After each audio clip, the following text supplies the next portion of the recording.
Jesus of Nazareth was a first-century Jewish man who claimed that he was uniting God's domain above with our domain below. He called this the arrival of God's kingdom. Jesus invited people to follow him so they could enter into that heavenly realm here on earth in their day-to-day lives.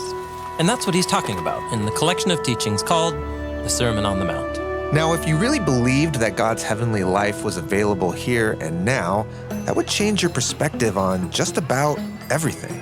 Including your possessions. In fact, Jesus said the biggest obstacle to experiencing God's heavenly life and presence is our stuff. The word Jesus uses literally means the stored up things, so our storage. Okay. Yeah, some people do have a lot of stuff, but it's natural to collect things. Stuff can make life easier. Stuff can give me security. Stuff gives me freedom. Well, we think that it does, but Jesus says not so much. Don't store up your stuff on the land, where moths and nibblers destroy and where thieves break in and steal. Okay, but what if I just protect my stuff? All right, but now your attention is going to be on keeping your stuff safe. Jesus says the good life comes when our attention is directed elsewhere. Store up for yourselves the stuff of the sky. Sky stuff? What's this sky stuff? Well, it's a kind of stuff that is so secure that it can't ever be threatened. And it's different from our stuff here on earth. It's the stuff that God's heavenly kingdom is made of. And the more you collect it, the more you'll experience that kingdom here on earth. All right, how do I get that kind of stuff? Well, Jesus said that we can experience God's heavenly kingdom now, when we love God and love our neighbor. It's that rich experience of peace and fulfillment, those moments when heaven and earth unite when we follow the teachings of Jesus. Like a kind word or an act of generosity? Offering forgiveness and showing compassion? Yes, store up that kind of stuff. Because the loving relationships that we cultivate now will last into the renewed creation. And what we store up has a way of slowly shaping us in its image, for better or worse. Or, as Jesus puts it, where your stored up things are, there too will be your heart.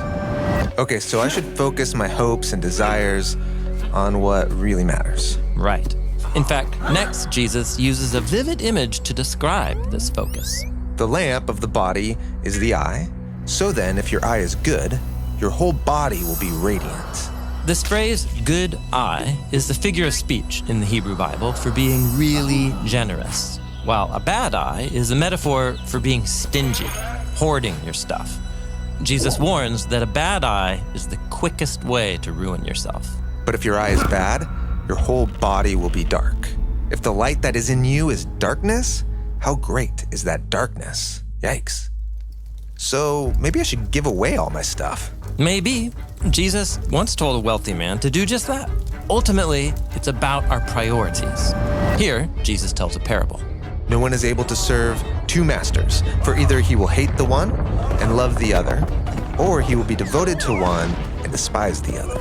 You are not able to serve God and wealth. Wealth is like a tyrant that demands our loyalty. I might think I own my stuff, but before long, my stuff will own me. And this danger is real. And so Jesus is pretty blunt. Our stuff can prevent us from experiencing the union of heaven and earth in our lives. Okay, but let's be real. I need things to survive. I need food, I need clothes. Well, Jesus has one final teaching about our stuff that brings all these ideas together. He invites us to consider how God has packed creation with abundance, each creature having just what it needs. Jesus says that if you trust God as a generous Father and prioritize loving God and loving others, you will find that your needs are met. And you'll find the rich peace of heaven and earth uniting in your own life.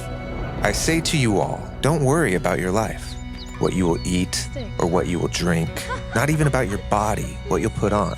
Isn't life more than food and the body more than clothing?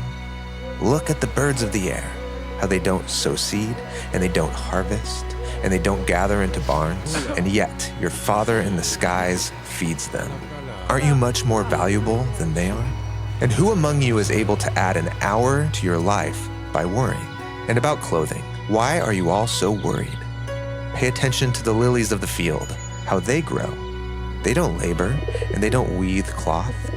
But I tell you all Not even Solomon in all his glory clothed himself like one of these.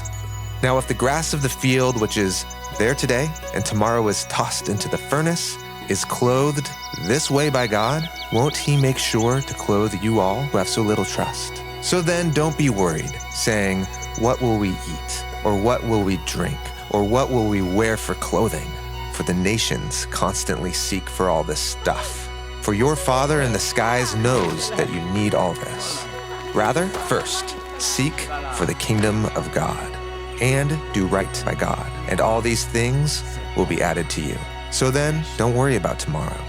Tomorrow can worry about itself. Each day has enough trouble of its own.